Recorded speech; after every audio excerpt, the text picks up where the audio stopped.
ನಿಶ್ಚಯವಾಗಿ ನೀತಿವಂತರು ನಿನ್ನ ಹೆಸರನ್ನು ಕೊಂಡಾಡುವರು, ಯಥಾರ್ಥರು ನಿನ್ನ ಸನ್ನಿಧಿಯಲ್ಲಿ ಬದುಕುವರು. ಶುಕ್ರವಾರ 5 ಜುಲೈ 2024 ಇಸ್ವಿ.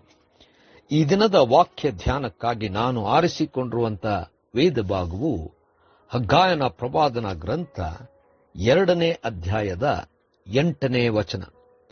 ಬೆಳ್ಳಿ ಎಲ್ಲ ನನ್ನದು, ಬಂಗಾರವೆಲ್ಲ ನನ್ನದು, ಇದು ಸೇನಾಧೀಶ್ವರ ಯೆಹೋವನ ನುಡಿ ಎಂಬುವಂಥದ್ದೇ. ಕರ್ತನಲ್ಲಿ ಪ್ರೀತಿಯುಳ್ಳ ದೇವ ಜನರೇ, ಶುಭೋದಯ.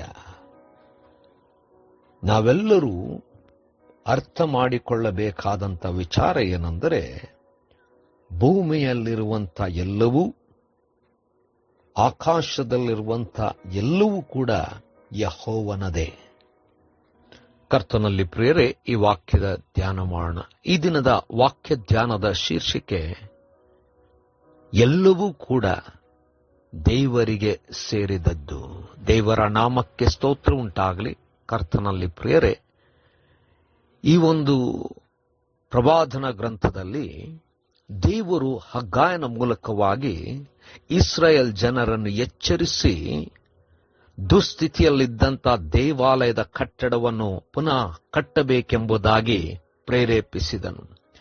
ಆದರೂ ಜನರು ಇದು ಸಮಯವಲ್ಲ ಎಂಬುದಾಗಿ ನೆನೆಸಿದಾಗ ದೇವರು ಎಚ್ಚರಿಕೆಯ ಮಾತನ್ನು ಹೇಳಿ, ನೀವಾದರೂ ಸುಂದರವಾದಂಥ ಮನೆ ಕಟ್ಟಡಗಳಲ್ಲಿ ವಾಸಿಸುವಂತವರಾಗಿದ್ದೀರಿ, ದೇವರ ಆಲಯವು ಆದರೆ ಇಂಥ ಪರಿಸ್ಥಿತಿಯಲ್ಲಿ ಬಿಟ್ಟಿದ್ದೀರಿ ಎಂಬುದಾಗಿ ದೇವರು ಎಚ್ಚರಿಸಿದನು. ಆಗ ಜನರು ಮನಸ್ಸು ಮಾಡಿ ದೇವಾಲಯವನ್ನು ಕಟ್ಟಬೇಕೆಂಬುದಾಗಿ ಮುಂದಾದರು. ದೇವರು ಹಗ್ಗಾಯನನ್ನು ನೇಮಿಸಿ ಜೆರುಬ್ಬಾಬೆಲ್ ದೇಶಾಧಿಪತಿಯಾದಂಥ ಜೆರುಬ್ಬಾಬೆಲನ್ನು ಈ ಕಾರ್ಯಕ್ಕೆ ಕೈ ಹಾಕಬೇಕೆಂಬುದಾಗಿ ದೇವರು ಪ್ರೇರೇಪಿಸಿದನು.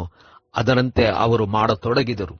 ಆ ಸಮಯದಲ್ಲಿ ದೇವರು ಅವರಿಗೆ ಹೇಳಿದಂಥ ಮಾತೇನೆಂದರೆ, ದೇವರು ಆಕಾಶವನ್ನು, ಭೂಮಿಯನ್ನು, ಸಮುದ್ರವನ್ನು, ಒಣನೆಲವನ್ನು ಆಧರಿಸುವನು ಮತ್ತು ದೇವರು ಸಕಲ ಜನರಿಂದ, ಸಕಲ ಸ್ಥಳಗಳಿಂದ ಎಲ್ಲವನ್ನು ಒದಗಿಸ ಶಕ್ತನು ಎಂಬುದಾಗಿಯೂ, ಮತ್ತು ದೇವರು ಹೇಳುವಂಥ ಮಾತು, ಬೆಳ್ಳಿ ಎಲ್ಲವೂ ಬಂಗಾರವೆಲ್ಲವೂ ನನ್ನದೇ ಎಂಬುದಾಗಿ. ಕರ್ತನಲ್ಲಿ ಪ್ರಿಯರೇ, ನಾವೆಲ್ಲರೂ ತಿಳುಕೊಳ್ಳಬೇಕಾದಂಥ ಮಾತು, ದೇವರು ತನ್ನ ಜನರಿಗೆ ಜವಾಬ್ದಾರಿಯನ್ನು ಕೊಡುವಾಗ, ಒಂದು ಕೆಲಸ ವಹಿಸುವಾಗ ಅದಕ್ಕೆ ಬೇಕಾದಂಥ ಎಲ್ಲವನ್ನು ಒದಗಿಸಿಕೊಡುವಂತವನಾಗಿದ್ದಾನೆ.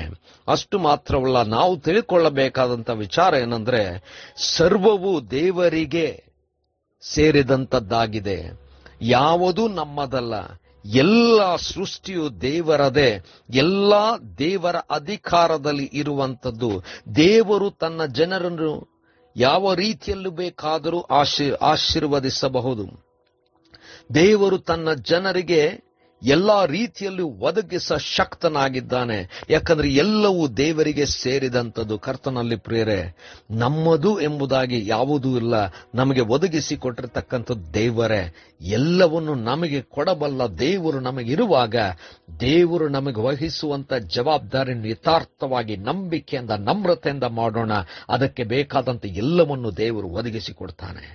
ಕರ್ತನೇ ದಯಮಯ ಸ್ವಾಮಿ, ಕೃಪಾ ಸಂಪೂರ್ಣನಾದ ದೇವರೇ, ನಿನ್ನನ್ನು ನಂಬಿ ನಿನ್ನ ಕಾರ್ಯವನ್ನು ಮಾಡಲಿಕ್ಕಾಗುವಂತ ಕೃಪೆ ಕೊಟ್ಟು ನಡೆಸು. ಯೇಸುವಿನ ನಾಮದಲ್ಲಿ ಪ್ರಾರ್ಥನೆ ಬೇಡಿದೆವು ತಂದೆಯೇ, ಆಮೆನ್.